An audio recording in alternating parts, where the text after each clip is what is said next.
Le blâme du maître. Sayyid Jawad Amili, jurisconsulte de renom, était en train de dîner lorsqu'il entendit frapper à la porte. S'avisant qu'il s'agissait du serviteur de Sayyid Mahdi Bahrul Ulum, son professeur, il se précipita à la porte. « Ton vénéré maître, dit le serviteur, te convoque à l'instant. Le dîner est servi devant lui, mais il n'y touchera point avant ton arrivée. » Il n'y avait pas lieu d'attendre. Sans prendre le temps d'achever son repas, Sayyid Jawad se précipita chez Sayyid Bahrul Ulum. Dès que celui-ci l'aperçut, il s'exclama avec une colère sans précédent. « Sayyid Jawad, ne crains-tu donc point Dieu? N'as-tu pas honte devant lui ?» Sayyid Jawad, stupéfait, se demandait quel incident avait bien pu survenir, car c'est la première fois qu'il était blâmé de la sorte. « Mon maître peut-il me dire quelle est ma faute ?» fut-il contraint de demander. « Cela fait 7 jours que ton voisin un tel et sa famille sont dépourvus de blé et de riz. Durant cette période, il a acheté des dattes à crédit chez l'épicier d'à côté et ils ont vécu de cela.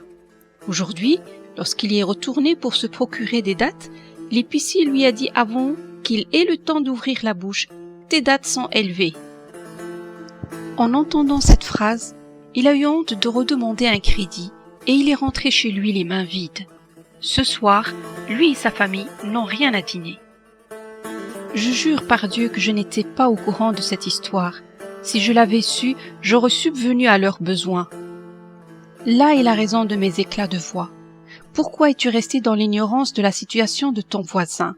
Pourquoi 7 jours sont-ils passés sans que tu t'en rendes compte? Car si tu t'étais abstenu de subvenir à ses besoins tout en étant au courant de son dénuement, tu n'aurais certes pas été musulman, mais mécréant. « Dis-moi ce que je dois faire à présent, » demanda Sayyid Jawad. « Mon serviteur va prendre ce grand plateau, et vous irez ensemble jusqu'à la maison de cet homme. Devant la porte, mon serviteur s'en retournera. Quant à toi, tu frapperas et tu le prieras d'accepter que vous dîniez ensemble ce soir. Prends aussi cet argent et glisse-le sous le tapis ou la natte de sa maison. Et présente-lui tes excuses pour avoir manqué à ton devoir envers lui, qui est ton voisin. Laisse le plateau là-bas et retourne-t'en.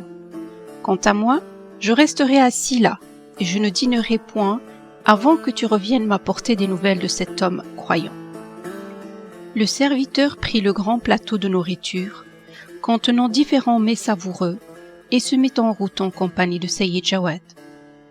Arrivé au seuil de la porte, le serviteur s'en retourna et Sayyid Jawad entra après y avoir été invité. Sayyid Jawad l'en ayant prié, le maître de maison commença à manger. Il en prit une bouchée et trouva le repas délicieux. Mais il sentit que ces mets n'avaient pas été préparés chez Sayyid Jawad, qui était d'origine arabe. S'arrêtant aussitôt de manger, il lui dit « Ce n'est pas de la cuisine arabe.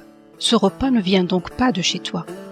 Je n'y toucherai pas tant que tu ne m'aurais pas dit d'où il provient. » Cet homme avait deviné juste, car le repas avait été cuisiné chez Bahrul Ulum, iranien d'origine et natif de Bourujerd, et ce n'était effectivement pas un repas arabe. Sayyid Jawad eut beau insister en disant « Mange donc, que t'importe de savoir où a été préparé ce repas ?» L'homme n'y consentit point. Sayyid Jawad se vit donc contraint de tout raconter.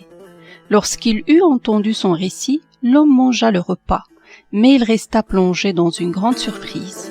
« Je n'ai confié mon secret à personne, et l'ai caché à mes plus proches voisins, dit-il. J'ignore comment Sayyid Bahrul Ulum en a été informé. Le pieux mystique ne l'a confié à personne, le secret de Dieu. Je suis stupéfait. Le tavernier, d'où l'entendit-il ?